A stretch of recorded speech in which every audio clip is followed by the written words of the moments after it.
Je m'appelle Francisca Carneiro, j'ai 57 ans.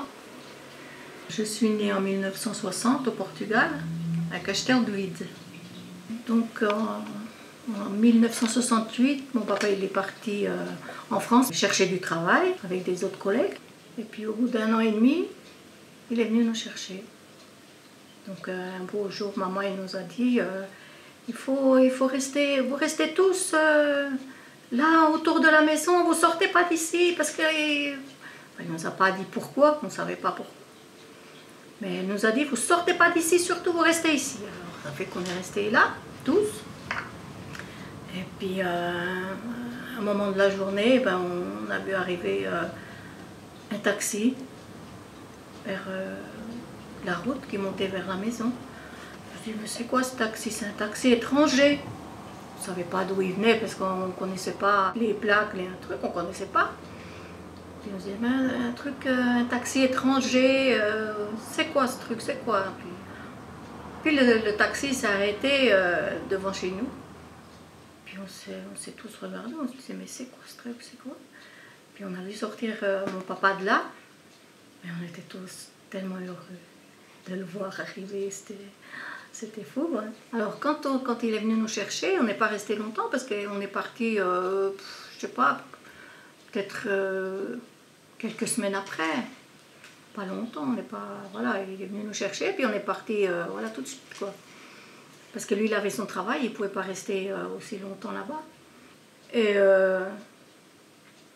les chaussures, il ne fallait pas trop en prendre, parce qu'il ne fallait pas trop de bagages, parce qu'on était tous, on n'avait pas de papier, on n'avait pas de passeport, on n'avait rien hein, pour passer la douane. On est tous passés au noir.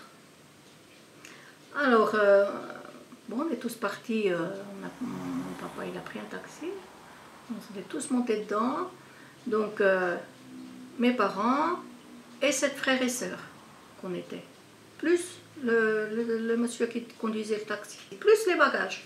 En tout cas, on est parti direction la douane espagnole.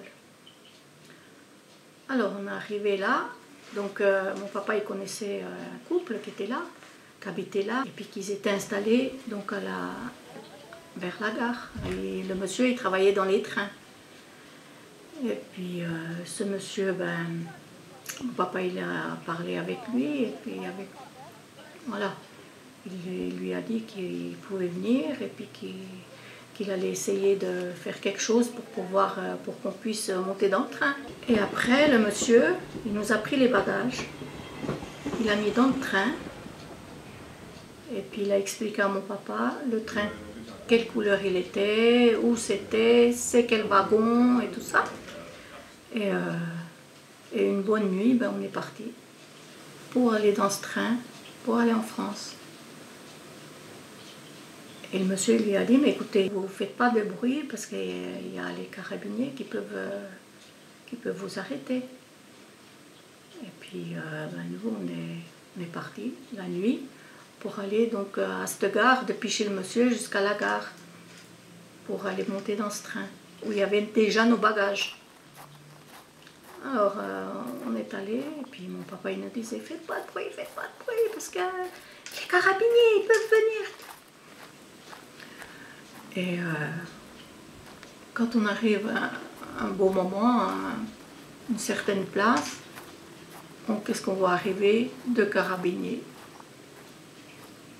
Alors ils nous ont arrêtés, ils ont demandé à mon papa où c'est qu'on allait. Puis après mon papa il a dit, mais écoutez, laissez-nous aller, parce que vous voyez, on est beaucoup, et puis on ne peut pas gagner notre vie, et puis le carabinier, bon, il a commencé à nous compter tous, il a 1, 2, 3, 4. Oui, mais vous êtes beaucoup, hein, vous êtes beaucoup. Puis mon papa, allez, s'il vous plaît, allez. Puis le carabinier, il a dit, bon, allez-y, allez-y. Puis on est parti. Et puis après, on est arrivé vers ce train que ce monsieur nous avait indiqué. Alors mon frère aîné, il est monté dans le train, mon papa a dit, vas-y voir si tu vois nos bagages, vas-y voir. Alors il est rentré dans le train, il a trouvé le compartiment où étaient nos bagages. Il nous a appelés par la fenêtre. Et puis nous, après, on est tous allés. On a monté dedans. Et puis on est parti. On a traversé toute l'Espagne. Puis on est arrivé à la douane entre donc l'Espagne et la France. Et puis là, il a fallu descendre du train parce que c'était la douane. Il fallait passer à la douane. Mais nous, sans papier, sans rien du tout, au noir, tous, à part mon papa qui avait son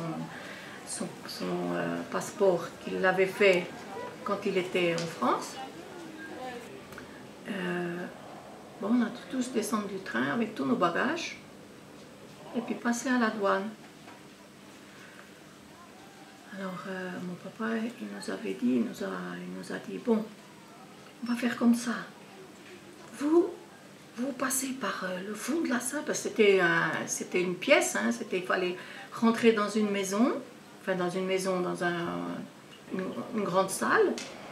Et puis il y avait tous les douaniers. Et puis les gens, ils posaient leurs valises, leurs trucs là sur une espèce de table qui était là. Et puis les douaniers, ils contrôlaient.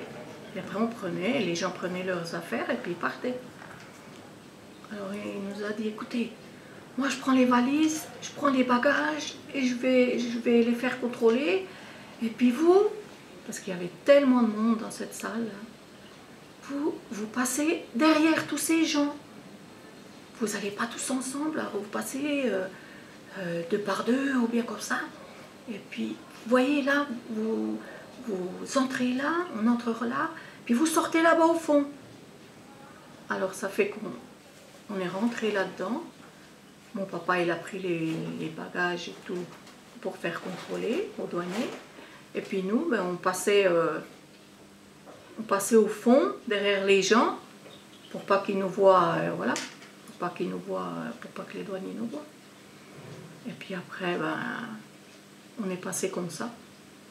Puis mon papa, il a pris les bagages, qu'il a fait contrôler, et puis on s'est retrouvés à la sortie. On n'a pas eu de complications, de rien. On est sortis, et puis voilà.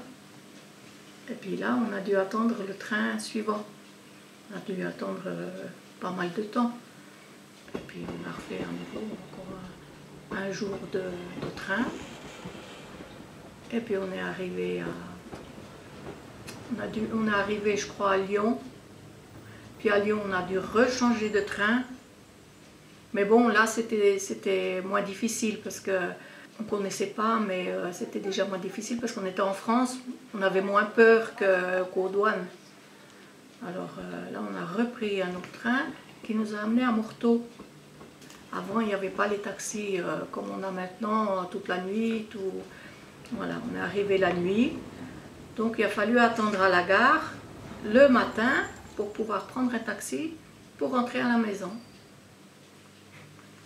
Et puis, pour rentrer donc à la Chenalotte, où mon papa, il avait la maison là où il travaillait, à la scierie où il travaillait.